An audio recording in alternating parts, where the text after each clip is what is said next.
이는 한 아기가 우리에게 낳고 한 아들을 우리에게 주신 바 되었는데 그의 어깨에는 정사를 메었고 그의 이름은 기묘자라 모사라 전능하신 하나님이라 영존하시는 아버지라 평강의 왕이라 할 것임이라.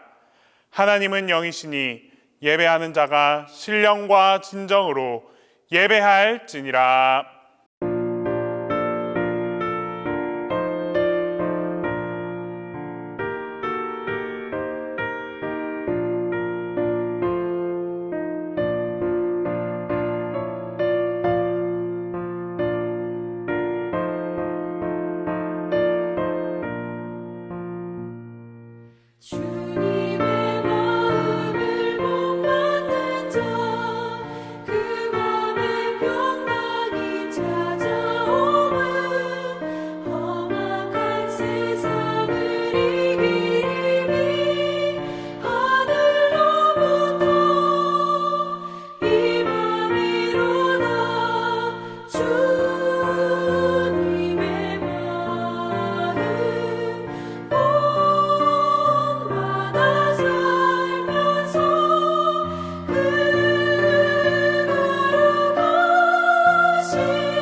내 맘에 한 노래 있어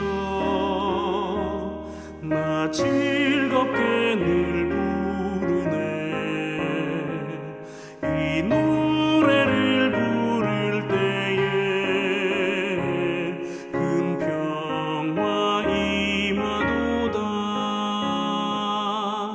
평화 평화 하나님 주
우리의 생명과 빛이 되시는 하나님 아버지, 은혜 가운데 지켜주셨다가 수요 예배로 인도하여 주심을 감사드립니다. 저희들에게 겸손한 마음을 주시어 성령의 도우심과 인도하심을 따라 신령과 진정으로 예배드리게 하옵소서. 한 해의 중반기에 접어든 이때 여전히 코로나 바이러스는 변이의 변이로 델타 플러스 변이란 4차 유행 확정세로 이어져 그 끝이 보이지 않고 있습니다. 저희들의 불안과 두려움은 커져만 가고 있지만 연약하고 무지한 저희들은 기도 외엔 아무것도 할 수 없음을 이 시간 고백합니다. 주님의 능력을 펼치시어 하루속히 코로나19를 종식시켜 주셔서 이전의 생활로 돌아갈 수 있길 간절히 기도합니다. 공의로우신 주님의 음성을 듣지 못하고 불순종한 저희들의 죄악과 패역함을 불쌍히 여기시어 용서하여 주시옵소서. 주님, 믿음 안에서 간절히 기도할 때 저희들보다 더 탄식하며 애통해 하시는 주님의 음성을 듣게 하시고 회개의 역사가 있게 하옵소서. 이 나라 민족과 이 대한민국을 위해 기도합니다. 정치, 경제, 문화, 외교에 이르기까지 주님의 인도하심과 그 계획 안에 있게 하셔서 이 나라가 주님의 쓰임받는 나라, 인정받는 나라로 세워주시옵고 역사의 주관자는 오직 주님이신 줄을 이 민족이 깨닫게 하옵소서. 지도자와 위정자들에게도 함께 하시어 분열, 다툼을 버리게 하시고 서로 화합하며 나라와 국민을 위해 섬기는 마음을 갖게 하옵소서. 미가 예언서로 말씀을 대언하시는 담임 목사님께 영육의 강건함으로 채워주시고 미가스를 통해 주시는 하나님의 사랑을 깊이 알고 소성케 되는 은혜를 허락하옵소서. 저희 동신교회를 오늘날까지 인도하신 주님, 날마다 새날을 주시어 영아부에서 청년부에 이르는 교회 학교가 날로 부흥 성장하도록 축복하여 주시옵고 선한 길로 인도하여 주시옵소서. 우리 자녀들이 주님을 만나고 믿음의 성장을 이루어 비전을 갖고 다음 세대를 세워나가는 든든한 주님의 일꾼으로 자라나게 하옵소서. 어려운 시기에 세계 곳곳에서 주님의 사명을 감당하고 계신 선교사님들을 안전하게 지켜주시고 그 땀방울이 헛되지 않도록 오직 성령의 열매로 맺어지게 하옵소서. 교회 안에 연로하신 어르신들과 환우들의 건강을 지켜주시고 힘든 상황 속에서도 늘 우리와 함께 하시는 주님만을 의지하도록 굳건한 믿음 주시고 강한 팔로 붙들어 주시옵소서. 우리를 구원하시고 영원토록 함께 하시는 예수님의 이름으로 기도합니다. 아멘.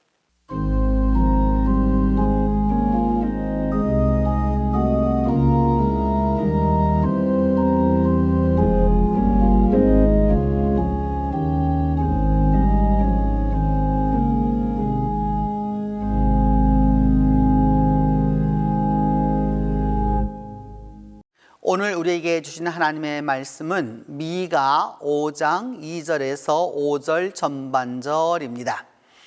구약성경 미가 5장 2절에서 5절 전반절입니다.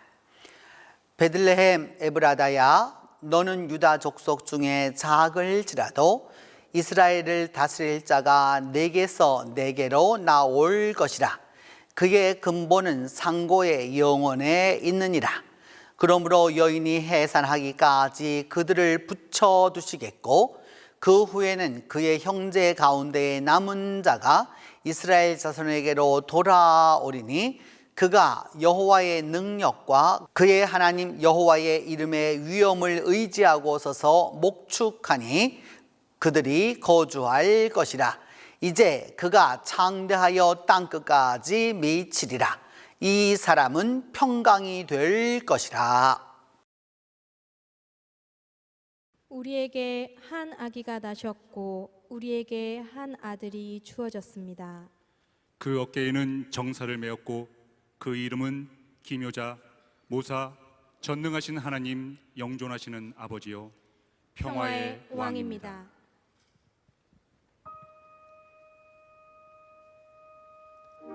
어둠 속을 걷던 백성들이 큰 빛을 보았습니다. 깊은 흑암에 사는 이들에게 한 빛이 빛이었습니다. 그때에 이리가 어린 양과 함께 살며 표범이 어린 염소와 함께 누우며 송아지와 어린 사자가 함께 놀고 한 어린아이가 그들을 이끌리라. 구원이 이루어졌습니다. 세상은 영원히 변화되었습니다. 하나님께서 그분의 사랑과 은혜의 선물로 어루만지셨기 때문입니다. 우리는 하나님의 소망과 기쁨 그리고 평화의 선물을 경축하기 위해 이 자리에 모였습니다.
열두 예언자 이야기 7번째 시간 미가입니다.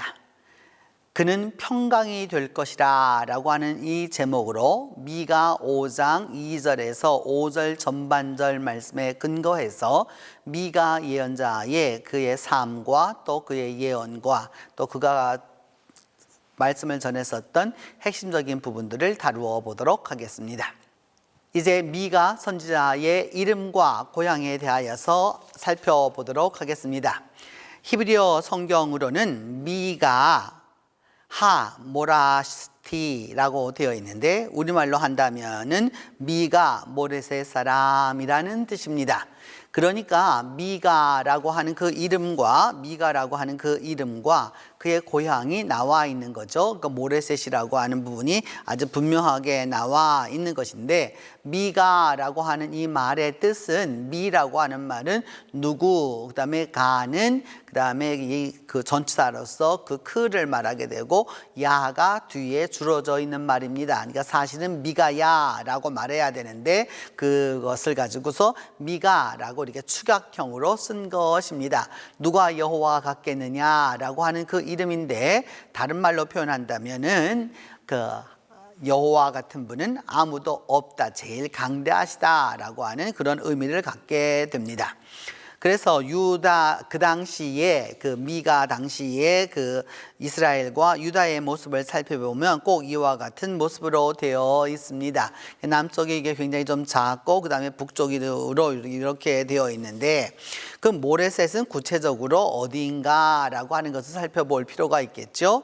여러분 그 모레셋이라고 해서 빨간 점으로 되어 있는데 모레셋 갓 그렇게 되어 있고 되어 있는데 그러면 이 바로 여기가 어디냐라고 하는 것을 살펴보기 위하여서 모레셋의 위치를 보면 그 오른편이 사해가 나옵니다.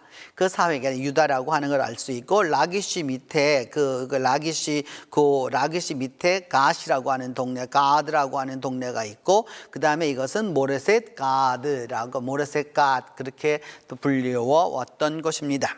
이 본래 모레셋 갓이라고 하는 그 의미는 무엇이냐 하면 그 포도주를 그러니까 포도주 공장을 소유한다라는 뜻입니다. 그러니까 모레셋 사람 미가야라고 하는 뜻은 무슨 뜻이냐면 미가야라고 하는 그 예언자는 이 포도주가 아주 많이 나는 비옥한 지역에 있었던 사람이었다라고 하는 것을 알 수 있습니다. 예레미야 26장 18절에도 분명히 말하기를 유다의 왕 히스기야 시대에 모레셋 사람 미가가라고 해서 이 모레셋 사람 미가라고 하는 말을 아주 분명하게 말하고 있습니다. 그런 부분에 있어서 이 모레셋 가드라고 하는 표현을 통해서 볼 때 여러분 여기 쓰여져 있는 것은 이것은 그 이스라엘이 관광을 하게 됨으로써 여기가 이제 그런 여러 가지 것을 표현해 주기 위해서 한 것인데 이 모레셋 갓은 블레셋 땅에 있는 곳입니다. 블레셋 땅에 있는 곳인데 그래서 여기가 그 성경적으로 말하면은 이게 가드에 해당하는 그 곳인데 바로 골리앗의 고향이죠. 그래서 그의 그 고향을 얘기하기 위하여서 이 블레셋 사람들은 이렇게 우리로 말하면 말총머리를 이렇게 했었습니다. 이렇게 말총머리를 하고 있었는데 그래서 그 모습을 이렇게 보여주고 있다라고 할 수 있습니다. 모레셋을 보면 조금 전에 보셨던 대로 바로 이제 이 지역에 있는 것인데 이렇게 그 멀리서 바라보면 그 텔의 모습이 이렇게 보이게 됩니다. 일찍부터 사람들이 거주했던 곳이라고 할 수 있습니다. 그 또 항공에서 보면 모레셋은 평야에 위치하여 아주 비옥한 곳이다라고 하는 것을 알 수 있습니다.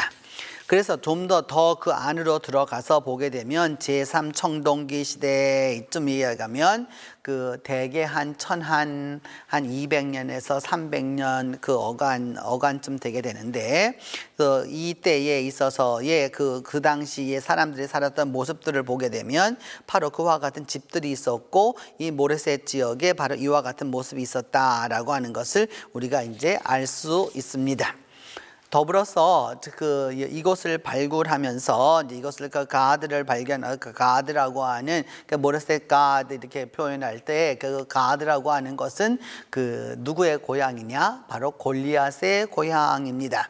골리앗이라는 말은 히브리어가 아닙니다. 히브리어가 아니기 때문에 외국어거든요. 그 외국어라고 하는 걸 알 수 있는데 그곳에서 우리가 무엇을 알게 되었느냐 하면 이것의 가드에서 그 골리앗을 의미하고 골리앗의 고향 타운인데 바로 여기에서 이 비문이 나오게 되었습니다. 이 비문이라고 하는 것은 어떤 그 비문이었느냐 하면은 알로트 이렇게 얘기해가 알루트 이렇게 표현할 수 있는데 또는 여기 써 있는 그 글자 그대로 읽으면 알루트 혹은 울루트 이게 되어 있는데 이것은 그러니까 원시 가나안어에서 온 것입니다. 그러니까 원시 가나안어라고 하는 것은 가나안 지역에 있었던 거고요. 히브리어라고 하는 것은 지역 이름이 아닙니다. 히브리라고 하는 것은 지역 이름이 아니고 계층의 이름이기 때문에 이것은 우리가 좀 더 나중에 이제 언어학적인 문제는 그때 다루기로 하고요. 여기에서 무엇을 알게 되었느냐? 그래서 알루트라고 하는 것은 이 알루트라고 하는 말이 바로 무엇이냐 하면은 히브리어에서는 뭐로 쓰인 것과 같으냐면 골리앗 루트라고 하는 거죠. 그래서 그 아라고 하는 말이 뭐냐면은 그 앞에 있는 그가 있어서 그러니까 골리앗이라고 표현할 수 있는 바로 그분입니다. 그래서 사무엘상 17장 4절에 보면은 그의 이름은 골리앗이요 알루트요 가드 사람이라 이렇게 표현하고 있죠. 이게 보면은 그래서 이 가드라고 하는 곳이 골리앗의 고향이구나 하는 걸 알 수 있고 사무엘상 21장 9절에도 보면 골리앗 알루트라고 하는 그 표현이 보입니다. 그래서 여러분이 모레셋으로 가는 길을 보면 이게 보면 이게 큰 곳이 아니기 때문에 지금 보면 큰 곳이 아니기 때문에 가는 길이 아주 아늑하고 그 야트막한 길이 정겨워 보입니다. 그래서 이 모레셋의 그 정문 입구가 이제 이렇게 나타나게 되는데 지금 가서 보게 되면 모레셋에 가서 이거 보시게 되면 알 수 있고 그 모레셋은 현재 초지로 이렇게 되어 있어서 소들이 풀을 뜯고 있는 모습을 이제 보실 수 있습니다. 그래서 그 모레셋이라고 하는 말은 어디서 왔을까 하는 것인데 그 히브리어 원어는 어디에서 올 것이냐 하면은 야라시라고 하는 말에서 왔습니다. 그 야라시라고 하는 말은 무엇이냐 하면은 그것을 소유하다 또는 그것을 상속받았다 또 내지는 뭐 그런 의미입니다. 바로 이제 이런 의미이기 때문에 그러니까 모레셋이라고 하는 그 의미가 그러니까 제가 이제 말씀드렸던 대로 그러니까 그것을 소유하고 있는 이제 뭐 이런 뜻이 되는 거가 되겠죠. 가드는 바로 어떤 뜻이냐면 와인 프레스, 그러니까 우리말로 하면 포도주 공장입니다. 포도주를 짰다라고 하는 것이죠. 이렇게 포도주를 짰다라고 하는 블레셋 도시를 의미하기 때문에 이제 이 모레셋 사람이라고 하는 것은 블레셋 지역에 살고 있었던 바로 이 포도주 공장을 소유했던 아마 부호였겠죠. 당시로서는 바로 그런 모습을 보여줍니다. 그 가드를 고고학적으로 발굴해 보면 오늘날 이와 같은 모습들을 일이 지금 이제 나타나고 있습니다. 그래서 우리는 지금 누구의 고향에 갔느냐? 미가의 고향을 이제 이렇게 보고 있다라고 하실 수 있겠습니다. 그러면 미가가 살았던 그 시대는 어떤 시대였는지를 우리가 시대적 배경을 알아야 하잖아요. 미가 1장 1절을 보면 유다의 왕들 요담과 아하스와 히스기야 시대에 이렇게 그 사마리아와 예루살렘에 관한 묵시라 이렇게 표현하고 있는데 그 왕의 이름은 이스라엘 이름은 하나도 나타나지 않습니다. 오직 유다의 왕들만 나타납니다.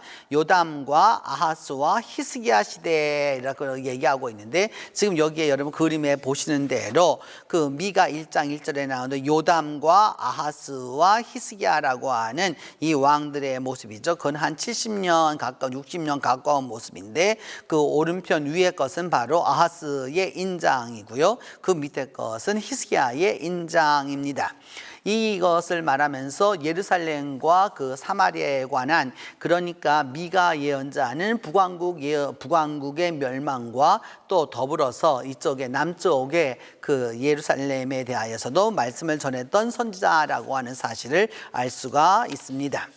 미가 1장 13절에 보면은 라기스를 말하면서 라기스의 주민들아 너는 준마의 병거를 메울지어다 이렇게 말하고 있는데 라기스는 병거성이기 때문입니다. 그러니까 우리로 말하면 산성이라는 의미예요. 이렇게 이스라엘에 보면 여러분 여러 지역에다가 이 병거성을 두었거든요. 병거성이라고 하는 것은 당시에 전차를 두는 바로 그 전차성이었기 때문에 굉장히 유명한 곳이었고 또 전략적으로 요충지어야 하는 것이었죠. 그래서 그 라기스의 메인 게이트를 보면 그 들어가는 그 주문입니다. 그래서 여러분 이게 그 쭉 올라가는 길에 보이시면서 저 위에 문이 보인다라고 하는 걸 알 수 있죠. 이렇게 산성으로 올라간다라고 하는 것을 알 수가 있습니다. 미가 3장 12절은 말하기를 시온은 갈아엎은 밭이 되고 이렇게 표현하고 있습니다. 그래서 예루살렘은 무더기가 되고 성전에 사는 수풀의 높은 곳이 되리라. 이와 같은 것을 볼 때에 그 미가 3장에서 벌써 이 말씀을 하고 있는 것을 볼 때에 예루살렘의 멸망을 의미하고 있다라고 하는 것이죠. 그 예루살렘의 그 갈아엎음이라고 하는 것을 그 동전으로 만들어 보면 바로 이와 같은 모습이죠. 소가 그 땅을 다 이제 무엇으로 만든 도시를 가지고서 그 농토를 만들었다라고 하는 것을 알 수 있습니다. 미가 4장 5절은 그래서 사람들이 어떻게 살았느냐, 자기 신의 이름을 의지하여 행하되 자기 신의 이름을 마음대로 자기들만의 신을 두고 살았다라고 하는 것을 알 수 있습니다. 오늘날로 말한다면 여러분 어떤 그 자기들만의 그 신이 있는 거죠. 이렇게 돈이 신이 있는 거고, 권력이 신이 있는 거고, 물질이 신이 되는 거고, 또 이성이 신이 되는 거고, 제각각으로 이렇게 살았던 바로 시대였습니다. 그러니까 시대적으로는 북왕국 이스라엘이 멸망하면서 남왕국에도 그것이 기운이 드리워졌고, 사람들은 우상 숭배를 통해서 각자 제 마음대로 살아가는 바로 그런 시대였습니다. 그런 시대의 말씀을 맡았던 분이 바로 미가였습니다. 그래서 그 미가의 그 예언을 보게 되면은, 미가 예언을 보게 되면은 주로 그 나타나는 것들이 어떤 것이냐면 심판에 대한 선언이 1장부터 2장에 나타나게 되고요. 그 다음에 3장부터 5장에는 무엇이 나타나게 되느냐 하면은 그 두 왕국의 비교가 나타나게 됩니다. 이게 두 왕국이라고 하는 것은 이스라엘과 유다에 대한 비교가 나타나게 되고, 6장부터 7장에 대해서는 이제 그 죄의 결과와 그 다음에 하나님의 회복에 대하여서 이제 말씀하고 있게 됩니다. 그래서 이 1장부터 3장이라고 하는 것은 주로 유다가 이제 심판을 받게 되는 그 이유를 설명하고 있는 것인데, 첫 번째는 우상 숭배입니다. 이 우상 숭배라고 하는 것은 그 성경 안에서 계속 반복되지만 미가 선지자를 통해서 아주 구체적으로 그것이 지적되고 또 그리고 그 질책을 받는 것 가운데 하나입니다. 그러면서 뭐냐 하면은 라기스는 어떤 것이냐면 딸 시온의 죄의 근본이라라고 이렇게 말하고 있습니다. 라기스라고 하는 것은 곧 무엇이냐 하면은 병거성이었고, 그 당시에는 예루살렘과 더불어서 아주 위대한 큰 성읍이었는데, 그 시온의 죄의 근본이 어디서 왔느냐? 바로 이 라기스에서 왔다라고 하는 것을 알 수 있습니다. 오늘날 라기스는 이스라엘의 국립공원 가운데 하나입니다. 하늘에서 이게 봐서 찍은 것을 볼 때에도 그것이 상당히 큰 성읍이다라고 하는 것을 알 수 있고, 라기스에서 많은 고고학적 물건들이 출토되기도 했습니다.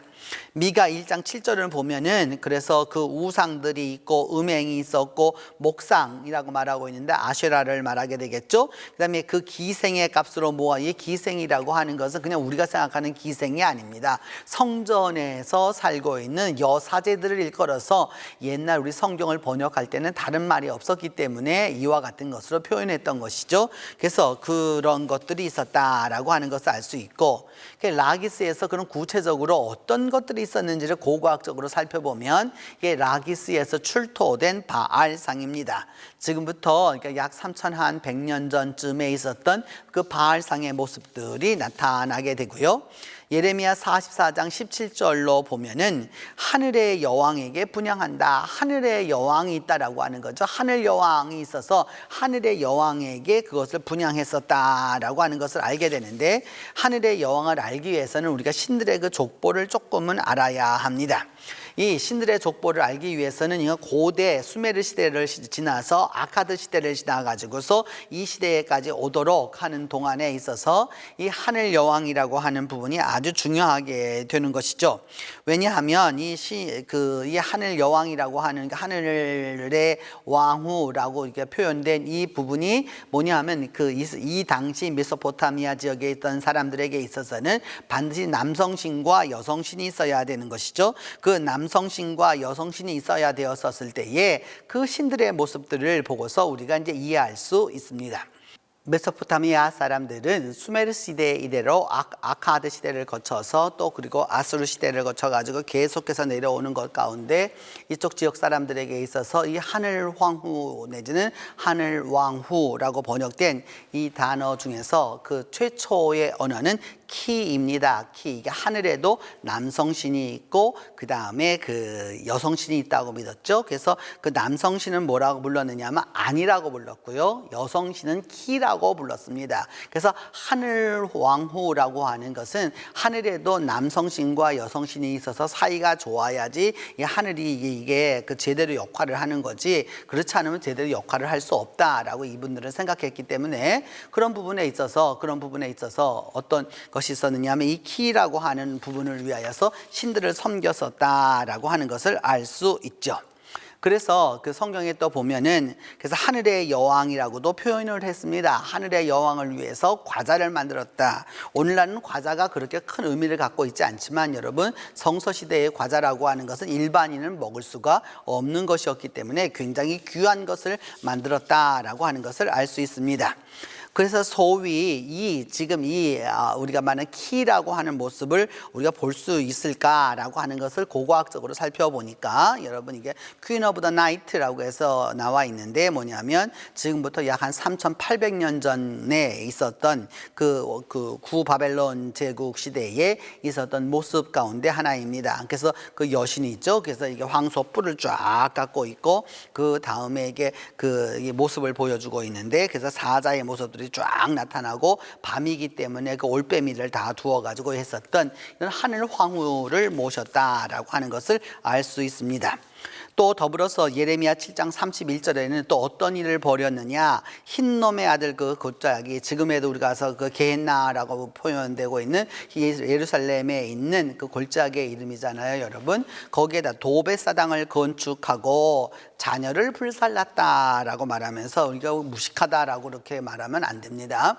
왜냐하면 이 당시 사람들에게 있어서 자녀는 부모의 소유였고요. 그 부모의 소유 가운데서 가장 귀한 게 뭐라고 생각했느냐? 자녀라고 생각했기 때문에 그 자녀를 갖다가 신에게 바친다라고 하는 것은 최고의 것을 바치는 것과 동일하다라고 하는 의미였습니다. 그래서 이 도벳사당을 건축하였다라고 하는 이 도벳사당이 신당이 어디에 있었을까라고 하는 건데, 바로 그 흰놈의 골짜기에 내려가 보면 바로 이와 같은 이제 그 여러 그 흰놈의 아들 골짜기에 가 보면 바로 여기에 그 도벳 신당이 있었을 것이다라고 하는 것을 이제 우리가 알 수 있습니다. 또 더불어서 이들이 무엇을 섬겼느냐, 각양 곤충도 섬겼고요. 그다음에 여기는 가증한 짐승이라고 표현했는데 이스라엘 사람들이 일부러 생각하지 않는 그 정결하지 않은 짐승들이 있습니다. 그리고 이스라엘의 모든 우상을 그 사방벽에 새겼었다라고 하는 것을 이게 이야기하고 있는데, 이스라엘의 그 우상 숭배의 모습이라고 할 수 있죠. 그래서 그것을 보면 지금 이게 현대적으로 그려놓은 것이지만 여러분, 그러니까 부정한 짐승이고 그 다음에 일반인은 섬기지 않는 것이지만은 그런 것들을 이들이 어떻게 하였느냐, 각종으로 다 섬기고 있었다라고 하는 겁니다. 또 더불어서 어떤 신을 섬겼느냐, 담무스라고 하는 신들을 섬겼죠. 이게 담무스라고 하는 거는 목축의 신입니다. 그러니까 양의 신을 말하게 되는데, 그 담무스를 보려고 하면은 어떤 것을 볼 수 있느냐 하면은 요 담무스를 보시면 여러분 오른편에 있는 그 사람을 보시면 됩니다. 바로 그 담무스의 얼굴이라고 할 수 있습니다. 에스겔 8장 16절에는 이들이 섬겼던 신 가운데 하나가 태양신입니다. 그래서 동쪽 태양에게 예배하더라라고 하는 건데, 이 샤마시라고 하는 태양인 모습이죠, 이게. 그래서 그 스메러는 우투라고 하기도 하고, 샤마시라고 하는 말은 그 아카드어에서 왔습니다. 그래서 여기에서 히브리어가 와서 이 샤마시라고 하는 말이 세메스라고 하는 말이 태양이라는 말이고, 여러분이 잘 알고 계시는 인물 사사 삼손이 바로 이 태양이라고 하는 의미를 갖게 되는 것이죠. 그래서 베세메스로 가는 소라고 하는, 거기서 그 베세메스라고 하는 말이 무슨 뜻이냐 하면은 태양 신전이라고 하는 의미가 되게 되는 것이죠. 이와 같은 이스라엘 사람들의 우상 숭배가 하나님의 그 첫 번째 그 심판의 또 그리고 질책의 원인이 되었습니다. 두 번째는 하나님의 공의와 유다의 악행을 볼 수 있는데, 이들이 어떤 일들을 벌였느냐라고 하는 것은 뭐냐면은 정의를 행하지 아니하였다라고 하는 것입니다. 정의를 알아야 되는데 정의를 행하지 아니하고 선을 미워했고 악을 기뻐했고, 심지어는 그 백성의 가죽을 벗겼고 그 뼈에서 살을 뜯어가지고서 살을 먹고, 그렇게 말해서 그 뼈를 나중에는 다져가지고서 냄비와 속 가운데 담아놔서 그것을 고아 먹었다라고 하는 아주 상징적 표현이지만, 아주 이들이 아주 좋지 않은 일들을 많이 악행을 했었다라는 걸 알 수 있습니다. 이사야 9장 17절에도 보면은 고아와 과부를 긍휼히 여기지 아니했다라고 하는 거죠. 고아와 과부를 이런 상황이었습니다. 또 더불어서 이렇게 이 사마리아와 또 그리고 예루살렘이 멸망할 수밖에 없는 이유 가운데 하나는 거짓 성직자들 때문입니다. 미가 3장 11절은 말하기를 제사장은 삭슬 위하여 교훈하며, 무슨 말이냐면 월급쟁이라 그 말입니다. 그러니까 월급쟁이가 되어서 무엇을 하느냐, 왜 설교하느냐, 하나님의 계시가 있어 설교하는 게 아니고 하나님의 말씀을 받아 설교하는 게 아니고 그냥 돈을 위해서, 월급을 위해서 하는 거고, 선지자는 돈을 위하여 점을 친다라고 하는 거죠. 그러니까 앞으로 예언을 하고 하나님의 말씀을 받기를 원하는데, 요즘 말로 하면 여러분 감성은 갖다 내고서 그 갖다 점을 했다는 거예요. 그러면서도 말하기를 뭐라고 그러느냐 하면, 하나님이 우리와 함께 하시지, 하나님 우리와 함께 하시지, 그래서 뭐냐면 재앙이 우리에게 임하지 않는다라고 말하는 거죠. 지금 참 예언자인 미가야는 무엇을 말하느냐, 망할 거라고 말하고 있는데 망하지 않는다라고 얘기하는 겁니다. 예레미야 8장 10절은 말씀하기를 뭐라고 말씀하느냐 하면, 선지자로부터 제사장까지 다 거짓을 행한다라고 하는 겁니다. 그러니까 요즘으로 말하면 성직자들이 더 타락했구나라고 하는 것을 알 수 있죠. 예레미야 14장 14절은 그래서 이렇게 말씀합니다. 하나님이 말하기를 선지자들이 하나님의 이름으로 거짓 예언을 한다라고 이렇게 말씀하고 있습니다. 그래서 하나님 말하기를 뭐냐면, 나는 그 예언자들을 보낸 적이 없었고 그들에게 말씀하신 적도 없었고 그들에게 일러준 말씀도 없었는데, 그 선지자들이 뭐를 하느냐, 거짓 계시, 자기가 비전을 눈으로 환상을 본다라고 말하고 점수를 말하고 그 다음에 헛된 것과 자기 마음의 속임으로 너희에게 예언한다라고 말씀하고 있는 거죠. 이런 것을 백성들이 어떻게 하였느냐, 좋아했다라는 걸 알 수 있습니다. 에스겔 13장 16절을 말하기를 거짓 예언자들은 뭐라고 말하느냐, 평강은 없는데 평강을 보았다라고 그렇게 말하는 겁니다. 사실은 불안하고 어려운 거예요. 그런데도 뭐냐 하면은 내가 평강을 보았으니까 괜찮다라고 이렇게 거짓 예언을 하게 되는 것이죠. 에스겔 13장 19절은 말하기를, 그래서 뭐 어떻게까지 이들이 타락했었느냐, 성직자들이 타락했느냐, 보리 2엉큼 빵 2개, 빵 2개, 그것을 가지고서 뭐냐면 거짓말을 고지듣는 이 백성들에게, 거짓말을 지어내가지고 하나님의 심판을 받아서 죽어야 될 자를 갖다 죽이지 아니하고 살리고, 살지 못할 영혼을 살린다고 얘기하고 있는 것이죠. 참 이들의 우상, 그 성직자들의 부패와 오늘날 한국교회와 비교해보면 너무도 유사하다라고 하는 것을 우리는 말하지 않을 수 없습니다. 더불어서 잘못된 성전 의식을 보면 뭐냐면, 성전에 사는 수풀의 높은 곳이 되리라. 그러니까 성전이 무너져서 어떻게 될 거냐 하면은 우리말로 하면 쑥대밭이 되리라 라고 말씀하고 있는 거죠. 왜 그러냐, 호세아 8장 13절에 이미 말하기를, 고기를 가지고 와서 하나님한테 번제를 드리지만 내가 그것을 기뻐하지 아니하였다. 왜냐하면 너희들의 죄악을 기억하고 있기 때문이다 라고 말씀하는 거고, 예레미야 2장 8절은 말하기를 여호와께서 어디 계시냐 라고 말씀하지 않았고, 관리들도 반역했고 선지자들이 무엇으로 말했느냐, 바알의 이름으로 예언하였다 라고 말씀합니다. 바알의 예언은 이방 예언자들의 것을 가지고 와가지고서 예언을 했었다라고 하는 걸 알 수 있죠. 예레미야 5장 31절입니다. 선지자들은 거짓을 예언하며 제사장은 자기 권력으로 다스리는데 백성들이 그것을 좋아하니 마지막에는 너희가 어찌하려느냐라고 말씀하고 있는 거죠. 그렇게 하나님의 말씀을 맡은 자들은 다 거짓말을 하고 있고, 전부 거짓말을 하고 있고, 제사장들은 자기 권력을 가지고서, 힘을 가지고서 다 내세워서 살고 있는데, 백성들이 이것을 갖고서 분개한 것이 아니라 도리어 좋게 여겼다라고 말씀하고 있습니다. 그래서 예레미야 23장 11절은 말하기를 뭐라고 하냐, 선지자와 제사장이 다 사악하다라고 말하면서 그 사악을 내가 어디서 발견하였느냐, 내 집에서, 성전에서 발견했다는 겁니다. 그러니까 성전 안에서 어떤 일이 있었느냐, 거짓된 일이 있었다라고 하는 것을 이제 우리가 알 수 있습니다. 그런 부분에서 보면 미가 2장과 3장에 나타나는 여러 가지 것들을 보게 되면 유다의 악행이라고 하는 것은 한두 가지가 아닌 거죠. 폭력을 행사하고 거짓말을 하고, 그 다음에 위증을 서게 되고, 또 그 다음에 가난한 자들을 갖다가 이렇게 미워하고, 또 그 다음에 선은 미워하고 악을 사랑하고, 그 다음에 정의는 깨트려 버리고, 그 다음에 뇌물을 받고, 그래서 모든 것이 다 문제가 되었다라고 하는 것을 알 수 있습니다. 그렇기 때문에 하나님은 이들을 심판해야만 합니다. 그래서 그 심판하기 위하여서 나오게 되는 것 중에 하나가 뭐냐면 이제 메시아와 남은 자 사상입니다.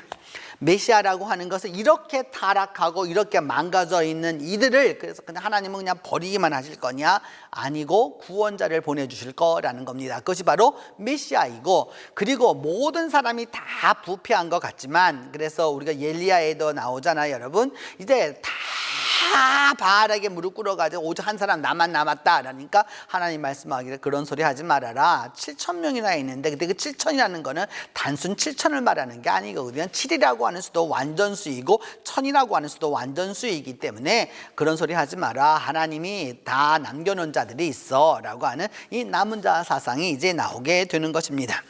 메시아 예언이라고 하는 것이 바로 오늘 미가 5장 2절에 베들레헴 에브라다야 라고 말씀하면서, 거기에 그 베들레헴 에브라다에서 무엇이 나올 것이냐 하면은 누가 나오게 될 거냐면 이스라엘을 다스릴 자가 나오게 될 거라 그 얘기하는 거죠. 그러면서 그의 근본은 아주 옛날부터 있었던 일이었다라고 이제 말씀하는 겁니다. 그래서 여러분 우리가 다 아시는 대로 누가복음 2장에 보면, 그래서 그 메시아가 탄생하기 위해서 어디로 가느냐? 베들레헴이라고 하는 다윗의 동네로 가게 되는 것이죠. 그래야 해서 역대하 2장 19절에도 보면 그 에브라시라고 하는 사람이 어떤, 그 에브라시라고 하는 게 동네 이름이기도 하지만 사람의 이름이기도 했기 때문에 족보적으로도 이렇게 알 수 있게 되는 것이고요. 역대상에도 보게 되면 베들레헴도 역시 뭐냐 하면은 그 소발이라고 하는 아버지 이름을 갖고 있습니다. 그래서 이게 에브랏과 그 베들레헴이 동일 지명이라고 보아서는 안 되고요. 아주 지역적으로 아주 연관되어 있는, 아주 가까이 있는 바로 이제 그런 부분으로 이야기할 수 있는 것이죠. 1800년대의 그 그림으로 보면 그 베들레헴은 그렇게 큰 도시가 아니었습니다. 이와 같이 작은 도시였고요. 그래서 올리브 나무가 이게 조금 있는 이게 조그마한 마을이었던 것이죠. 이렇게 베들레헴. 근데 그 베들레헴이 지금 가서 보면 이처럼 이제 현대화되었습니다. 오늘날 우리가 바라보는 베들레헴의 모습과는 다른 것이죠. 이것을 그림으로, 옛적의 그림으로 그려놓은 것을 보면 이와 같은 모습이 되겠고요. 또 더불어서 그 무니르 알라위라고 하는 사람이 또 그려놓은 그 베들레헴의 모습은 또 이와 같습니다. 그래서 예수님 당시에 그 예수님이 태어났었을 때의 베들레헴을 보게 되면 이와 같은 모습으로 이제 우리가 상상화를 그릴 수 있습니다. 그래서 오늘날 가서 보게 되면 베들레헴은 이와 같은 그 모습입니다. 그렇게 큰 도시는 아니지만 이제 저처럼 이게 저 위에 감남석으로 만들어 놓은 아파트들이 쫙 들어서게 되는 걸 볼 수 있게 되고, 이쪽에 이제 구시가지 모습들이 이제 나타나 있는 것을 보실 수가 있습니다. 그래서 이곳에서 그 무엇이 날 것이냐 하면은 이새의 줄기에서 한 싹이 날 거라, 메시아에 대한 예언입니다. 또 그 뿌리에서 그 한 싹이 날 거라라고 하는 그 메시아 예언을 말씀하고 있는 것이죠. 그래서 그 메시아가, 구원자가 올 것이고, 그리고 그렇게 다 모든 자들이 다 악을 행하고 다 우상 숭배하고 다 헛된 것 같아도, 거짓된 것 같아도 남은 자들이 분명히 있다라고 말씀하면서 야곱의 남은 자는 많은 백성 가운데 하나님이 분명히 있다라고 말씀하는 거죠.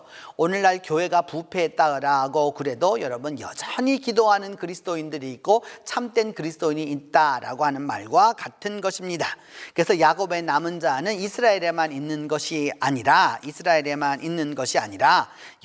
여러 피난한 사람들에게도 있다라고 하고, 그들은 하나님을 아주 진실하게 의뢰하는 자들이다라고 말씀하는 겁니다.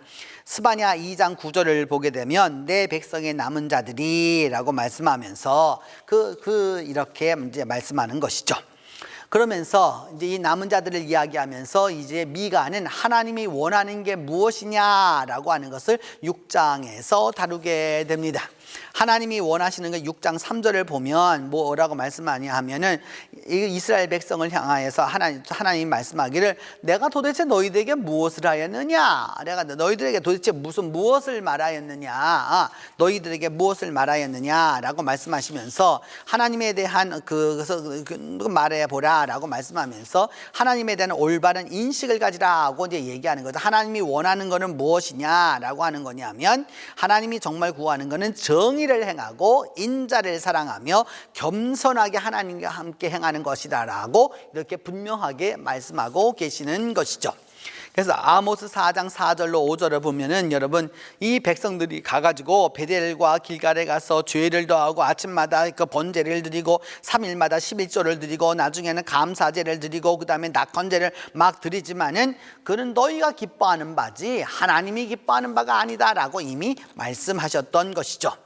그리고 말라기 3장 8절은 말하기를 하나님의 것을 도둑질하고도 언제 우리가 도둑질했습니까? 라고 이렇게 말하는데 우리 뭘 도둑질했느냐? 라고 말하는데 하나님은 말씀하죠. 이는 11조와 봉헌물이라 라고 말씀하고 있습니다. 하나님 앞에 올바로 11조를 드리지 않았다는 거죠. 그리고 하나님 앞에 올바로 봉헌하지 않았다는 거예요. 저는 이 말씀을 온라인으로 듣고 있는 분들뿐만 아니라 또 대면으로 보는 분들에게도 동일하게 말씀드립니다. 여러분 하나님 앞에 올바로 11조 하세요. 이는 하나님의 명령입니다. 하나님이 지휘하는 하나님이 심판하는 바예요. 많은 사람들이 하나님 앞에 11조를 올바로 하지 않습니다. 교회에 나와서 직분자가 되면 무엇하겠습니까? 여러분 올바로 11조 하지 않으면서 그리고 나서는 무슨 기도를 하고 그 교회에서 올바로 행동하지 않잖아요. 바로 되지 못한 것이라고 할 수 있습니다. 오늘 성경은 말합니다. 하나님의 것을 도적질하였다. 그 도적질한 것이 뭐냐? 11조라고 분명히 말하고 있어요. 도적질했으면 이제라도 하나님 앞에 보상해야 하는 거예요. 도적질한 것은 갚아야 하는 것이기 때문입니다. 그리하여서 하나님은 말씀하죠. 제발 그 온전한 11조를 창고에 드리라 라고 말씀합니다. 온전한 11조를 창고에 들여서 내가 하늘문을 붓고 너희들을 축복하는지 안 하는지 확인하여 보라 라고 이제 말씀하시는 것입니다. 이와 같은 것들이 하나님이 원하시는 것이다 라고 하는 걸 알 수 있죠. 하나님은 그냥 관념적인 것만 원하는 것이 아니라 구체화되어서 하나님께 드릴 것은 분명히 드려야 한다 라고 하는 것을 이제 말씀하는 것입니다. 그래서 하나님의 징계는 이제 어떻게 될 것이냐 하면은 너희가 결국 어찌 될 것이냐 하면은 너희가 다 황폐하게 될 거고 결국은 욕을 먹게 될 것이다 라고 말씀합니다. 왜냐하면 하나님께 대한 마음이 싫어하고 그러하기 때문에 결국은 어떻게 될 것이냐, 주인 없는 땅처럼 다 이렇게 황폐하게 될 것이다 라고 말씀하고 있습니다. 다니엘 9장 16절은 그래서 이렇게 말씀하죠. 우리의 죄와 우리 조상들의 죄로 말미암아서 결국은 뭐 하게 되었느냐, 예루살렘과 이 모든 사람들이 다 수치를 당게 되었다라고 이제 말씀하게 되는 것입니다.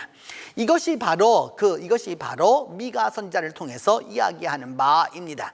하나님은 분명히 잘못된 것을 지적하시고 그들을 위하여서 그럼에도 불구하고 징계만 하시는 것이 아니라 징계하시지만은 구원자를 보내어서 얻기를 원하시고, 세상이 다 거짓되고 다 그렇게 문제가 많은 것 같아도 그 가운데 남은 자들을 분명히 기억하셔서 하나님 안에서 그 일을 이루어가고자 하는 것이죠. 그래서 정말 하나님이 원하는 일을 행하라 라고 이야기하는 것입니다.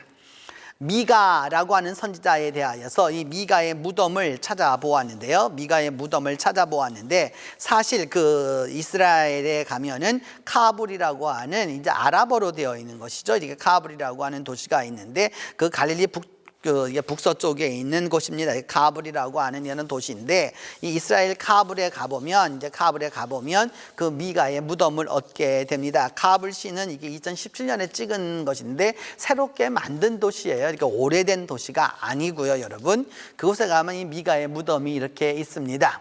근데 정말 이것이 미가의 무덤이냐라고 하는 부분에는 이건 논란의 소지가 너무 많은 거고요. 그 다음에 이것이 사실 고고학적으로 또 구약학적으로 신학적으로 학문적으로 되면 저것이 저렇게 두지 않는 것인데 아마도 이제 누군가가 그것을 기념하고 싶었겠죠. 미가 예언자를. 그래서 그 미가의 무덤을 만들어 두었다라고 하는 것을 알 수 있습니다. 오늘 우리는 미가의 메시지를 통해서 몇 가지를 배워야 하는데 그것 중에 그 세 가지입니다. 그 첫 번째는 무엇이냐? 하나님은 구원의 하나님이라는 뜻입니다. 심판으로만 끝나려고 하는 하나님이 아니에요. 미가 7장 7절은 말하기를 우리가 여호와를 우러러보며 나를 구원하신 하나님을 바라본다 라고 말하면서 하나님이 나에게 귀를 기울이신다 라고 말씀하고 있습니다. 하나님은, 미가가 말씀하는 하나님은 어떤 하나님이냐? 구원의 하나님이라고 하는 사실인 것이죠. 시편 140편 6절은 말하기를 그래서 하나님 내 간구하는 소리에 귀를 기울여 주셔서 라고 기도하는 것입니다. 두 번째, 하나님은 그렇게 심판만 하시는 것이 아니라 하나님은 용서하시는 하나님이십니다. 그래서 하나님은 용서하시기 때문에 미가 7장 18절 19절을 말하기를 하나님은 죄악과 그 기업의 남은 자의 허물을 사유하시고 인애를 기뻐하시고 진노를 품지 않으시고 우리를 불쌍히 여기셔서 죄악은 발로 밟으시지만 우리의 모든 죄를 깊은 바다에 던져서 다시는 그것을 건져내지 아니하도록 하시는 하나님은 그렇게 용서하시는 분이시다라고 하는 것이죠. 그렇기 때문에 시편 86편 15절은 하나님은 긍휼히 여기시고 은혜를 베푸시고 노하기를 더지 않으시고 인자와 진실이 풍부하신 하나님이시다라고 말씀하는 것입니다. 그래서 세 번째로 말씀하는 바가 무엇이냐면 이는 평강이 될 것이다 라고 하는 그 이제 말씀 제목처럼 하나님은 평강의 하나님입니다. 왜냐하면 미가 5장 2절에서 5절 전반절에 나와 있는 대로 그 베들레헴 에브라다야 이스라엘 다스릴 자가 너에게 나올 것이다 라고 말씀하면서 결국 그가 하나님의 이름의 그 위엄을 의지하고 서서 그들이 이제 다 목축하게 될 건데, 그래서 장대에서 땅끝까지 그 이름을 미치게 될 건데 그 이름은 무엇이냐? 평화가 될 것이다 라고 말씀하고 있습니다. 하나님은 반드시 여러분 구원의 하나님이고 용서의 하나님이고 평화의 하나님이라는 사실을 기억해 두어야 하는 것입니다. 시편 29편 11절에서 이렇게 말씀합니다. 하나님은 자기 백성에게 힘을 주시는데 자기 백성에게 어떤 복을 주시느냐? 이 평화의 복을 주신다라고 말씀하고 있습니다. 성도 여러분, 정말 평화롭지 못한 시대를 살아가고 있죠. 외적인 평화, 그저 겉으로 나타나는 평화 이런 것이 아니라 참된 평화가 메시아를 통해서 올 것을 주님은, 이 성경은 미가 선지자는 말씀하고 있고 그것이 그대로 이루어질 것입니다. 하나님은 하나님을 사랑하는 하나님의 백성에게 평화의 복을, 화목의 복을, 화평의 복을, 평강의 복을 더해 주시는 것입니다. 우리 함께 기도하겠습니다. 평강의 하나님, 우리를 구원하시고 우리를 용서하시며 이제 우리에게 평강의 복을 주시기로 원하시는 그 하나님에게 간구합니다. 비록 우리의 죄가 주님 앞에 쌓여 있을지라도 우리에게 거짓이 있고 온 세상이 다 거짓인 것 같아도 하나님의 말씀 가운데서 우리 모두가 바로 나아갈 수 있도록 하나님이 남겨놓은 하나님의 남은 자들이 되어서 마지막 메시아를 통하여서 평강의 복을 누리도록 축복해 주시옵소서. 평강의 주이신 예수 그리스도의 이름으로 기도합니다.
지금은 예수 그리스도의 은혜와 하나님의 사랑과 성령의 교통이 구원하시고 용서하시며 평강으로 이끄시는 그 일을 위하여 나아가는 모든 이들 위해 이제로부터 함께 계시기를 축원하옵나이다.